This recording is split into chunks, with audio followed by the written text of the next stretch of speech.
Hey everyone, welcome to the video version of the Reviving Vet Med podcast. We often talk about the clinical side of behavior, the drugs, the training protocols, and the safety risks, but we don't always talk about what happens to the people standing at the other side of the leash, or the veterinary teams caught between their medical ethics and a client's breaking point. My guest today is Valerie Bogie, and she spends her career in that exact intersection. As both a professional animal trainer and a veterinary social worker, Valerie has over 20 years of experience navigating the human animal bond in its most stressful moments. She currently serves as the Director of Human Support Services at Instinct Animal Behavior and is a leader within the International Association of Veterinary Social Work. Valerie is an expert in emotional CPR and strengths-based practice. She helps us look at the heavy reality of behavioral euthanasia, not just as a clinical outcome, but as a human experience that requires deep empathy and a better understanding of support. In this episode, we tackle the pain connection in behavior cases, as well as why a healthy debrief is a non-negotiable tool for team longevity and well-being. So let's get into it. Here's my conversation with Valerie Bogie. Hi, Valerie. Thank you so much for joining me on the podcast today. Thank you for having me. I'm very excited to talk about this topic. It's not always the most fun topic to talk about, but I think it's something people need to hear. So I really appreciate you bringing me on for this one. Yeah, well, it's so important. And I think we're especially lucky today to have you on as our guest because you have this unique vantage point as both an animal trainer and a veterinary social worker. So, how has seeing behavior through that scientific lens helped you to hold more empathy for both the humans in the room, especially when they are facing the weight of behavioral euthanasia, as well as, of course, the animals as well? Yeah. And I think that knowing how behavior works, and been able to train animals. I worked in a lot of zoos, aquariums, I've worked in animal shelters and things like that, but a lot of times I was directly training the animals. And it's interesting, right? Because you don't have words, right? You just have to work on your training skills with these animals. And then working for a vet behaviorist for over 5 years, right? There's the human element that gets thrown back in there. Really, you're teaching the clients. So I think it is really helpful to have that perspective of teaching an animal a little bit more in a vacuum and then kind of zooming out and be like, oh, now I have to actually kind of teach the whole family in this way because it is a little bit different.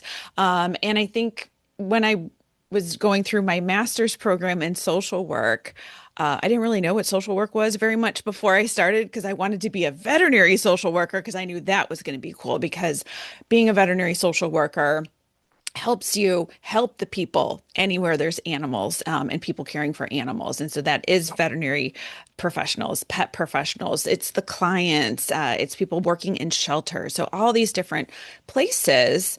And there's so many parallels between animal behavior and I mean, we're really just large mammals after all. So I think that was one of the coolest parts is just like, oh, when we are dealing with an animal, let's say that came in from a bad situation at a shelter and they're super fearful or they're super aggressive.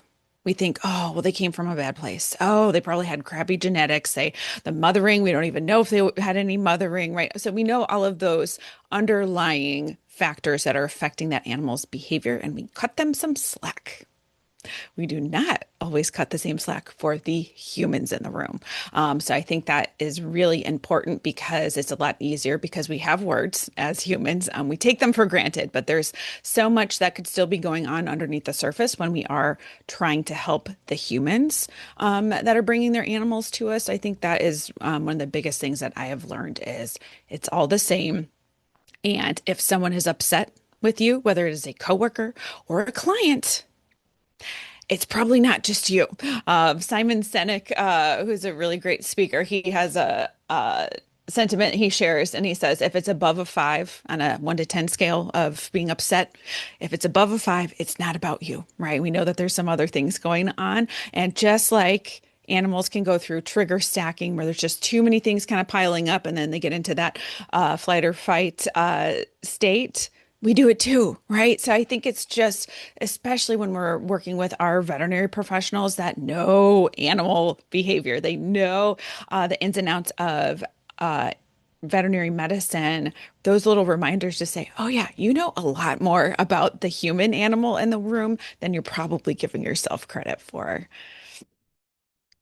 I love that. I've never really thought about it that way. I speak a lot about communication as a keynote and as a coach, and I often will use the analogy of reading the room and reading the nonverbal behaviors of the humans. And we're so good at reading animal body language as veterinary professionals. And sometimes we forget that we can do the same thing for our clients when they're in the room and they're starting to get agitated and they're showing these signs. And of course, many of us are conflict avoidant. So we think, oh, I'm just going to pretend that I don't see them pacing or huffing or clenching their fists or that their ears are getting red or whatever it might be. So I really, really love that analogy.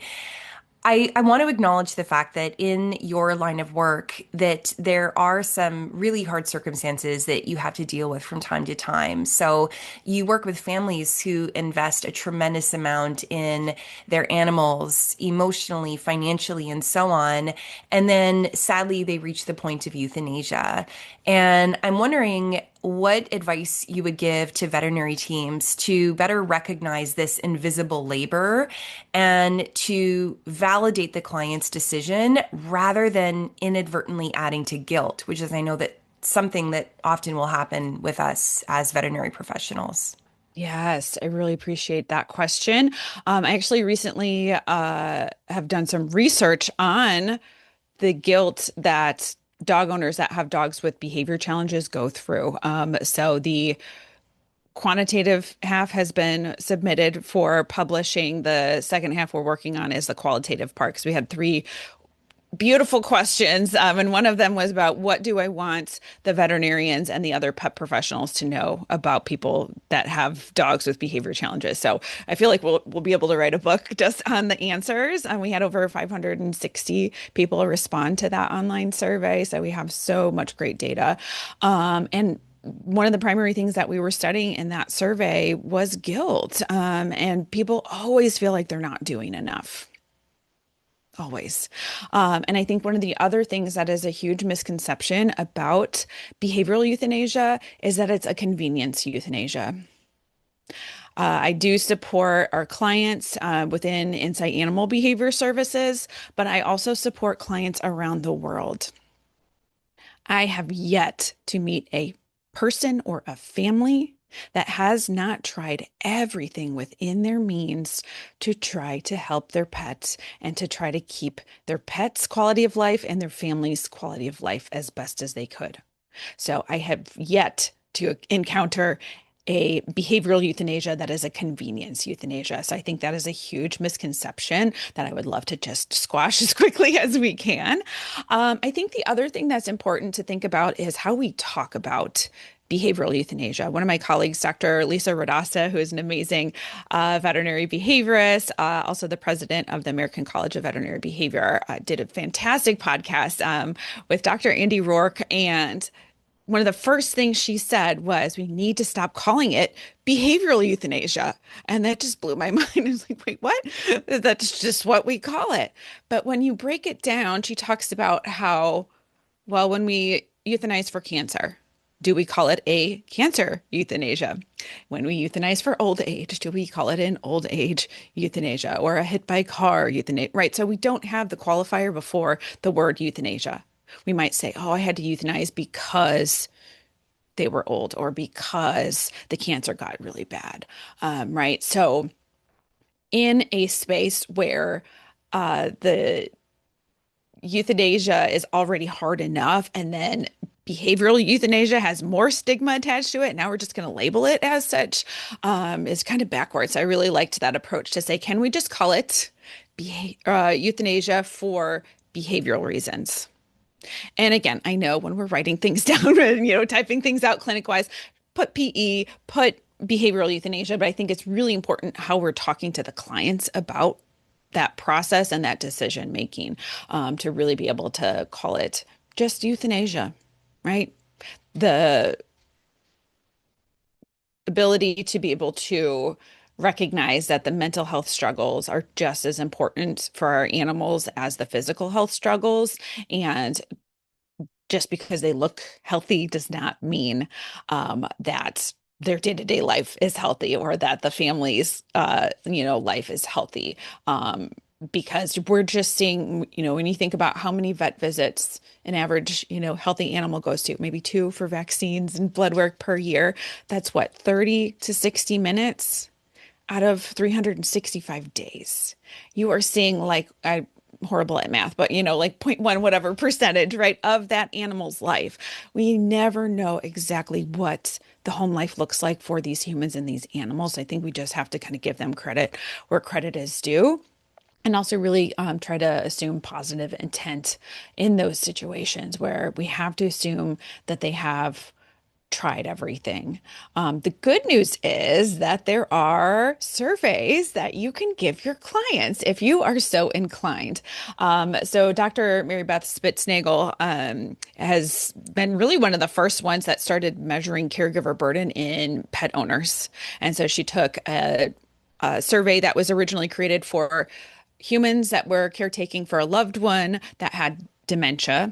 And then she validated that for pet owners. She has since even created her own canine caregiver burden survey, right? So there's longer versions that are 22 or so questions. There's abbreviated ones. So on our intake forms at our vet behaviorist clinic, we have the ZBI, that caregiver burden, 22 questions, 0 to 4 Likert scale. And that gives us a data point because, again, we love data for the animals. We don't always take data on the humans. So this, to me, I think it's a great reflective exercise for the client that's reading it, but also gives you a little bit more intel as the providers to say, oh, anything over 17 is above normal pet owner burden. And over 31 is severe.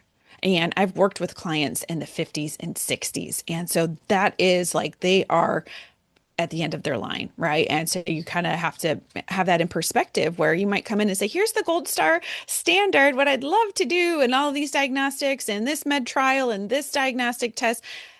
They might have the money, they might not have the emotional bandwidth. In other cases, they might have the emotional bandwidth, but they don't have the finances. There's also the physical aspect of all of this caretaking of if we're doing a lot of management and we have gates and crates, and maybe it's a big dog that's reactive on leash and they pull the owner down. And then also just the amount of time that it takes to train the animal, take them to all these extra appointments and the specialists and things like that. So I think really reminding ourselves on the veterinary medicine side of things that this is not a snap decision. They've probably been grappling with this for months, if not longer. And the kindest thing you can do is listen because or if you are nervous about the safety of the family for whatever reason, you can bring it up too. I think so many times everyone kind of just tiptoes around it, but everyone's thinking the same thing. So I think also too, really working on how can I present this, like I see you trying really hard. Instead of, hey, have you tried training or giving some unsolicited advice? I guarantee they've tried 1,000 trainers already. So let's not say that. Or uh, you know, be quiet for a minute after they share and kind of unload on you and say, that sounds really hard or that sounds really heavy. Even just saying, I trust you know the best for your pet and your family. Right? I know it feels weird when you're looking at the dog that's all bouncy and jumpy and looks great in clinic, but when they are left home alone, they injure themselves, they destroy the house. They're potentially going to get kicked out of their apartment because the dog is in such distress because they have horrible separation anxiety, right? So if we're just looking at the patient in front of us and not taking into consideration that entire timeline of the family and the animal, we're kind of doing a disservice in that way. Wow, Valerie. I mean, there's so many great points there. And what I'm hearing you really emphasize is this empathy piece, right? To just really hear what the person is saying, to start with those open-ended questions. Tell me what efforts you've taken to manage this, or what brings you to the place where you are today. Like that, those non yes or no questions that really get them to tell their story, and then Hmm. take it in and honor, like you said, with empathy. Wow, that sounds really hard. Or, wow, you've really exhausted everything. And, I love that sentiment of trusting the pet owner to know what is best for their own animal, whom they are spending 24/7, 365 with, and Yeah. not thinking that just because we are the quote unquote expert in the exam room, that we necessarily have all the answers in these unique situations. I also love the reframe of renaming behavioral euthanasia as just euthanasia. And it reminds me a lot of reducing stigma in mental health, where we're really careful about our language. And I think there is a lot of stigma in the veterinary profession about behavioral euthanasia. And so Hmm. reframing it as euthanasia, just like every other euthanasia, Yeah. just like mental health is health, right? When people take a medical leave for a mental health reason, we don't say they're taking a mental health leave. We say they're on medical leave, just like we wouldn't say they're on back pain leave. We Hmm. don't describe what that is. So Yeah. I really love that. And again, as a mental health advocate, I really see a lot of analogies there. So glad you brought up those important points. Yeah. You mentioned briefly this workup that can happen in these situations. Obviously, there's the animal behavior training and behavioral modifications and so on. There is also the responsibility of the veterinary team to make sure that there isn't anything medical happening. And I was surprised when you told me that up to 80% of behavior cases have an underlying physical component, like chronic pain or GI issues. Hmm. So, if you could remind the listeners, how can a thorough medical workup actually serve as a tool for team well-being, maybe providing a definitive why that alleviates that distress associated with euthanizing what otherwise looks like a physically healthy animal? Mm. Oh, yeah. Um, yeah, the statistics are just mind-boggling, but when you think about it, it makes complete sense, right? I always talk about how when think about the last time you were under the weather. You're not feeling great. You're not at you're 100% physically. Does your behavior change during that time? Absolutely, right? So what does that do, right? You're just not at 100%. So that's changing how you're processing the world and maybe some stressors externally that are coming at you. It also changes how you communicate with those around you. I know my partner might say I'm a little cranky when I don't feel good. So we can understand that for ourselves and for our humans, but we don't always think about that for our pets because we also have to remember they are very stoic. They are programmed as animals in self-preservation mode. So they're not always going to be forthcoming with whatever pain is going on under the surface. So anything that's undiagnosed or untreated could be directly impacting the behavior challenges you're trying to fix. So for leaving those things out, then we're not treating the entire patient. And our practice has seen so many so many GI issues. It's it's a huge correlation between GI issues and anxiety with humans and with animals. So, getting the correct, whether it's a GI panel or one of the newer like dysbiosis tests, can be really helpful. Because even as a behavior consultant supporting these people, and when someone says their animal is a picky eater, there is just a light bulb that goes off in my head, right? Because then they go through this, oh, well, the regular diagnostics that their physical was normal and they couldn't find anything and their poop is normal, right? So they just go down this laundry list of, oh, all of these things are fine. Ugh, right. I don't like that word. But right, everything looks okay and everything it's okay.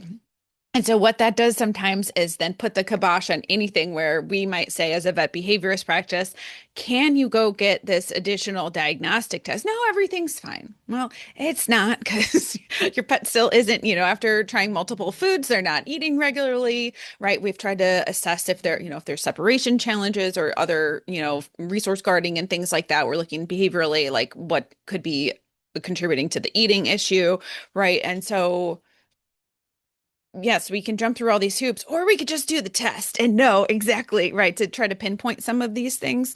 It's the same thing with arthritis. I think those statistics are 1 out of every 7 dogs over the age of 1 has arthritis somewhere in their body. Which when I tell people that, they're like looking at their 1-year-old dog like, no, right? It can be sad, but also, again, if we know about it, then we can treat it. We can make sure they are feeling as good as they can physically as we are trying to unravel some of the behavior issues. And there's a lot of times, let's say there's a pain med trial that gets inserted somewhere. And after that, at least 4 weeks, 6 to 8 would be wonderful. If we see a decrease in the intensity of the problem behaviors, if we see a decrease in the frequency of the problem behaviors, we know there's pain somewhere, right? So I think those things, can be really helpful. And I also recognize that when we look at resource wise, there's still about 100 veterinary behaviorists around. That's not a lot, right? So our Chicago practice has people driving from Michigan, driving from Iowa, right? Driving from Southern Illinois, right? So people are driving hours to come in clinic to establish that vet client patient relationship so we can start diagnosing, treating, prescribing directly to them. But again, that takes time, that takes money and things like that. So I think also too, for any other veterinary professionals, whether it's GP, whether you're emergent, whatever else, there's also vet to vets that both our practice and a lot of others provide. And you can just do it for your own knowledge. You can also do it attached to a specific patient or client, because I think, again, if you can increase your awareness of what are the go-to medications for X, Y, or Z, what are the go-to diagnostic tests when this is how this animal is presenting, you can actually get some of the work done before you even have to refer them out to a vet behaviorist. And again, not everyone can afford or has access to a veterinary behaviorist. So the other side of this coin is there is no way anyone can exhaust all options. So we also can't expect the clients to do that either, right? So if they come to you and said, well, I've done everything within my power, we have to help them. I've heard so many stories, and someone had brought in their dangerous dog that was biting their family to be euthanized, and they were handed a training pamphlet. They had already come to the decision that this is no longer safe. We love this animal so deeply, but this isn't sustainable. They made the hardest decision that can be made when we have a pet is to euthanize them and say goodbye. They came to the professionals asking for help. The family had said goodbye, right? They were already maybe feeling a little bit of relief because you have to walk on eggshells every single day when you have a dangerous animal or when you have animals that are fighting and we have to separate and do all of these things, right? The daily anxiety of trying to manage those situations is huge, that mental load. And so to go to professionals and say, I need your help. I can't do this anymore. And then to be told, have you tried training? My heart sank when I heard that from a client that was sharing that with me. And then what do? So now they bring this dangerous animal back into their house. And then now what? So now there's another bite, like, right? So again, I know it's a emotionally charged situation, and everyone wants to do their due diligence. And I completely understand there's, the code of ethics and everything for vet medicine, just like there is for social work. One of the reasons I love it so much. But again, I think going back to they are the expert, right? And like you said, like having those open-ended questions to say like, okay, yeah, tell me what's going on. What led you to this decision? Um, are you ready to do this today? Do you need more time? Right? great questions to get a temperature check on those situations because yeah, it's hard. So I think, yeah, just being able to, yes, we can maybe do some of these diagnostic tests, but also it's okay not to.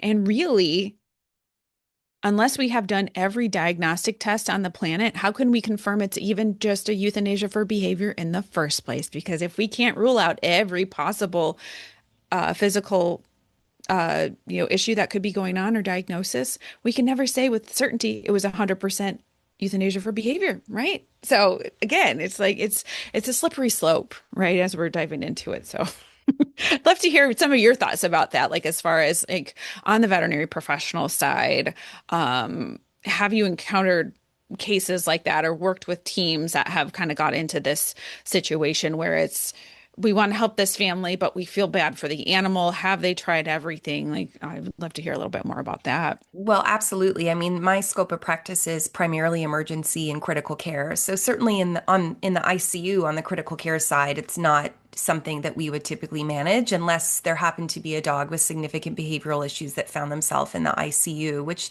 doesn't happen too often, I would say, for whatever reason, probably because folks do really try to avoid having them hospitalized because, of course, that would be very distressing for everybody. I think the biggest challenge for us in the ER is that we don't have established relationships with pet owners in these situations, and as you pointed out aptly, it's not to say that they maybe have well-established relationships with their GPs either, because they might only really be seeing them for those 30 to 60 minutes a year for their wellness checks. Again, wanting to avoid going into the vet because of the stress and the concern and the potential danger for everybody, and yet doing all of this work behind the scenes. So, talking with you about this has really heightened my awareness of how I would approach a case like this coming to the ER. And I've seen it happen in the ER where folks have turned away a client that has come in for euthanasia for behavioral reasons because they just don't feel comfortable establishing, I guess, appeasing really their moral distress in this situation of feeling like they're maybe euthanizing an animal they shouldn't be euthanizing.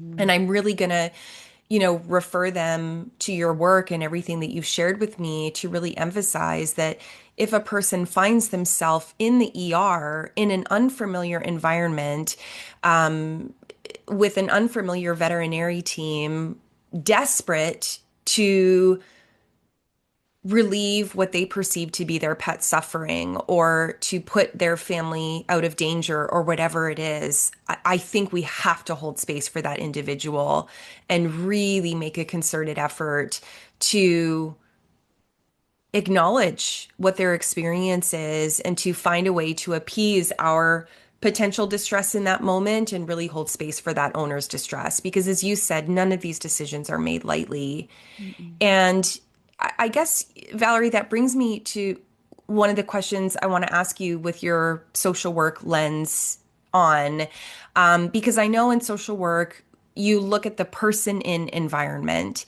And I feel like this dovetails nicely into this question, which is when a team is frustrated by a client's quote unquote failure to manage a dangerous dog, how can looking at the client's safety, their finances, their home life, give that veterinary team perspective to help mitigate the distress and the judgment that they might be feeling in those situations?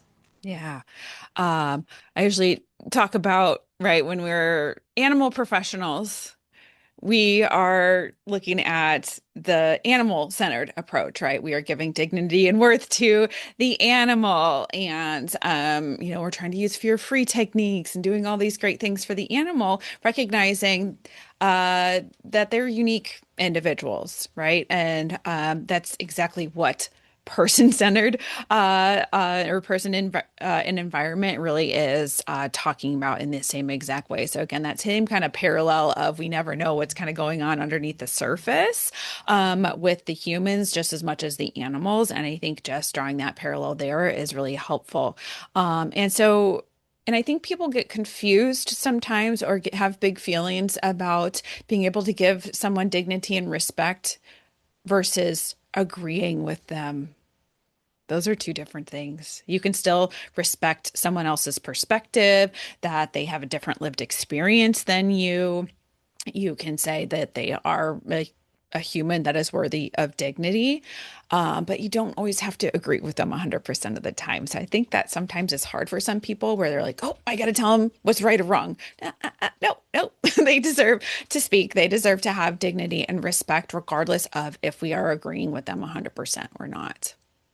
I don't agree 100% with anyone. I don't know about you, even my loved ones, right? There's always something that we see differently, and that's okay. And those are people that I know I like, right? So then you get into these situations where it is people that you rarely see, just a couple times a year and stuff like that. So again, extending that same courtesy to the human that we are to the animal in that situation is really important. I also think that active participation and care, because again, like you said, you are the veterinary expert in the room. You know what tests you can run. You know what medication you can try, right? Like you are ready. Oh, maybe they need a dental. Maybe there's tooth pain, right? You have all of those things brewing while the client is talking to you, because that's how your brain is triaging it, which is fantastic. Um, but I think we can miss the mark if we are just telling the client what we want to do, right? It's just, again, little reframing of how we're presenting the information. Here's my concern. Here's some options. How do those sound to you? Or do you want to talk a little bit about your bandwidth? How much time do you have left? How much money, right? Like, can we talk about those, the physical aspect of this, the emotional aspect of this? Diving into those things rather than tiptoeing around it, because you're going to get answers faster and you're going to build trust faster with that client if you just go to those things maybe a little bit sooner than later. Because again, they're already thinking about it. I have yet to be in a vet visit where I'm not thinking about, okay, and now they just did this blood draw, and I'm not going to say no because I love my animals and I want to do all of the things. But at some point, sometimes I have to say, is that necessary? Can that wait for a couple months so I can build my bank account back up to bring them in again or something like that, right? So I think again, making sure that we are working with the clients and walking alongside them through these decision-making processes versus just kind of telling them what we want them to do. Because again, that is going to be a shift for the client. Because again, going back to they know the pet better than you do, right? With the amount of time they spend with them is a lot longer, even if they don't necessarily have the medical expertise.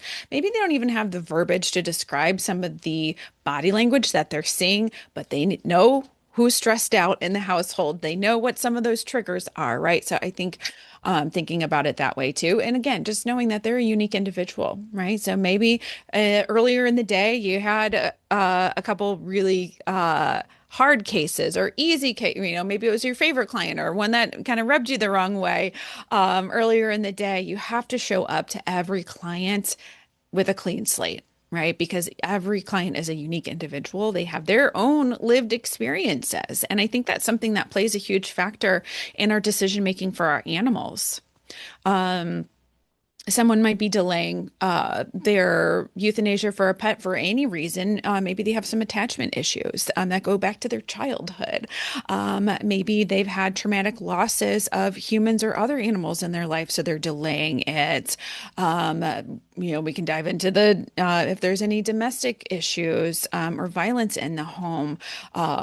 They might be delaying leaving that situation because they don't want to leave the pet behind, right? So there's just all of these layers that when you're in that room for such a short amount of time, we don't know. So I think just looking at that person to say they are doing their best, they are there. They are at the vet clinic, right? They made the appointment. They're ready to pay the money. They want to have this conversation with you.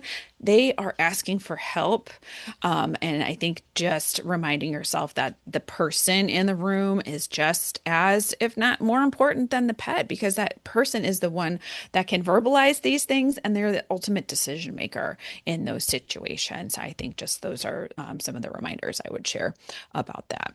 I love that. I mean, what I'm really hearing from you is this always being curious. I often say, ABC, it's like one of my favorite acronyms to remember. Always be curious. Like in these situations, I go back to my experience in the ICU and sometimes in the ER where we're having these quality of life, end of life discussions. And we talk about quality of life in the context of pain and appetite and nausea and comfort in other ways. Well, behavior and the pet's mental health or behavior experience is just as much a part of an end of life, quality of life conversation, not to mention the human's quality of life.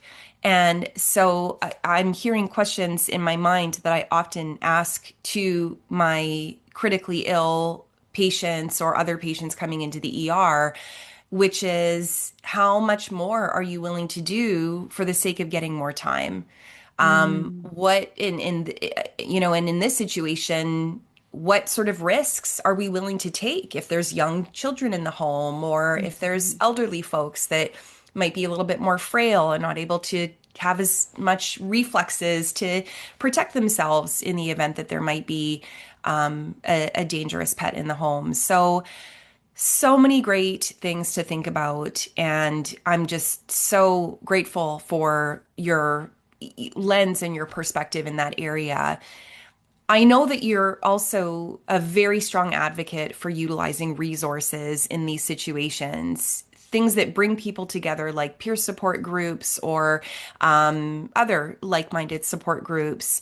For veterinary professionals who feel like truly, quote unquote, they're killing a healthy animal and they're experiencing a lot of moral distress.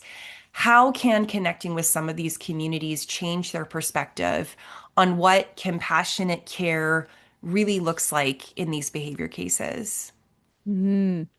Uh, the community aspect, I think, in our modern age is something we've lost, right? Like they talk a lot, so many times about the third space, right? We have work, you have home, and then we're supposed to have this third space, community centers, libraries, that kind of stuff.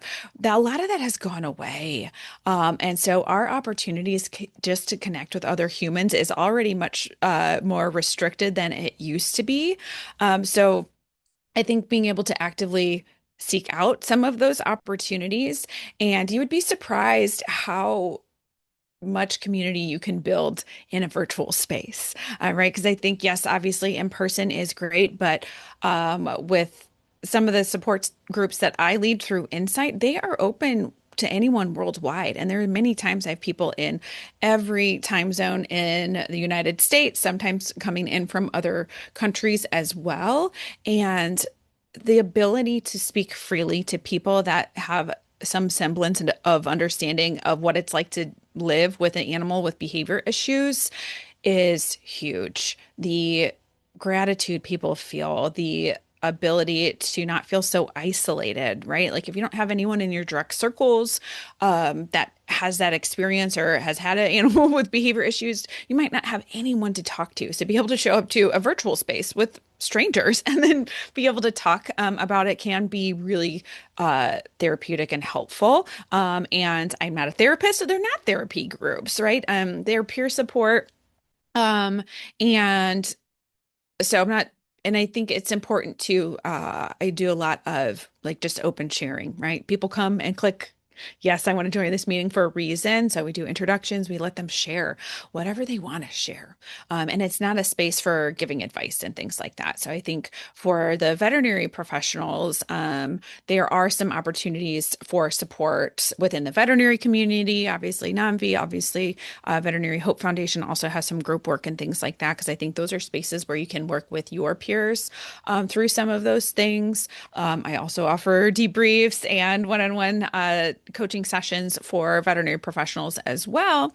There's even Losing Lulu. So, for the first time ever, there was an entire online summit specifically about euthanasia for behavior.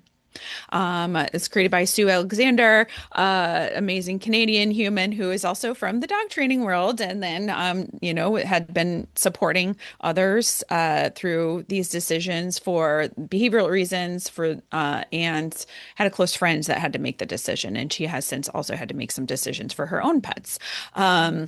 So there is an online Facebook group that anyone can join, even veterinary professionals. So I always have a warning label for anyone that's going to join the Facebook group because there are moderators, but it really is sometimes people just open sharing. They just want to get something off their chest. And so if you're still kind of in a raw state after your loss, maybe hold off on that one for a little bit, but the website itself has other articles and free webinar and things like that on there too, that you can utilize. And then you can kind of decide what is the best for you. I have a support group that is specifically for those that have euthanized for behavior, and then there's also one through Lap of Love. So again, we're growing the resource list for these things. I also have created a directory that has veterinary social workers and people that have additional training in the human animal bond. And we're up to over 100 people internationally on that list. So that can also be a great resource to be able to find someone either as a vet professional or even to add on your resource list. So when you are having these conversations with people, you have, maybe you have the caregiver burden survey on there. Maybe you have some of these resources so they can talk to someone else. There's also, I loved that you were talking about the quality of life parameters for physical side of things. There's also one that was specifically created for behavioral quality of life because it's not just eating and drinking as we know it is. Can I get them medical care? Can someone safely come over and give my family medical care if someone in the family is having a medical emergency, and several other things in there. So I think being able to share some of those supports for the team that's going through these alongside the clients, but then also building up a more robust resource list for the clients, because it's not just the Rainbow Bridge poem anymore. We can do better than that. So I think also kind of, maybe having specific resource lists for specific situations to be able to be more supportive to the clients can be helpful as well. I love this. I mean, what I'm hearing is that there's so many more resources than we've ever had to support families that are going through the loss of an animal for behavior reasons, which is incredible. And it sounds like for those veterinary professionals that are really struggling, they're feeling this guilt and distress that they were involved in what they perceive to be the euthanasia of a healthy animal, that they can also gain perspective by joining some of these groups or listening or accessing some of the resources that are available to these other pet owners to really broaden their perspective and enhance their empathy around what these families are really going through. Because I think, as you've shared, like so many things in life, when you haven't actually walked in those footsteps, it can be hard to grasp just how challenging that is. And so getting a glimpse into the world of some of these families and the anguish that they have experienced trying to navigate the lives of their pets with behavior challenges, I think would be a tremendous gift for them. I know that you do a lot of work, and you mentioned it, your one-on-one support, offering debriefs and so on. Can you walk us through what that might look like in practice? I know you're an emotional CPR trainer as well, so you teach people how to support others through trauma. After a heavy behavioral case in the clinic, what might a debrief look like? And I know there's varying degrees of debriefs, from structured, formal 60 to 90-minute debriefs to, a huddle in the practice. If you were to leave our listeners with a recommendation for how they can come together as a team after one of those distressing or one of those euthanasias that the team is struggling with, what would you say? I would say you don't need a veterinary social worker to lead it. So yes, I think just remembering that even as a peer, as an empathetic human that you already are, you can support your team, you can support each other. So and like you said, it could look like a lot of different things. Is it just right after it happens and just give people, 20, 30 minutes to get something off their chest? Is it something that's scheduled, which can be supportive sometimes because people know what to expect versus kind of springing something on them, right? So knowing your team and knowing what will be more supportive versus harmful in those situations, I think is really important.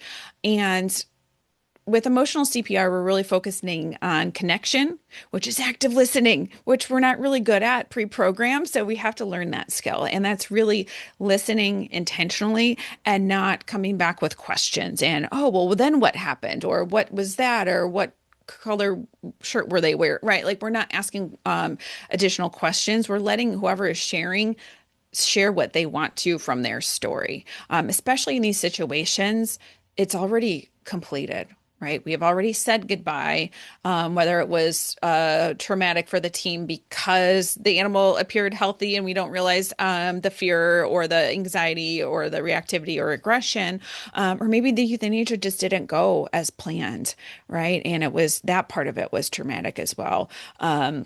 I think just listening and being able to just give someone space to share their story without interruption is huge.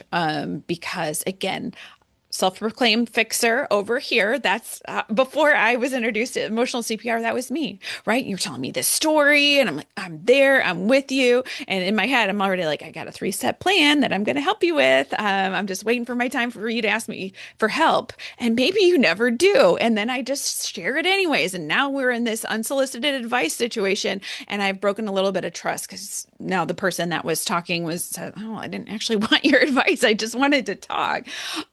So I think really focusing on that connection aspect of things.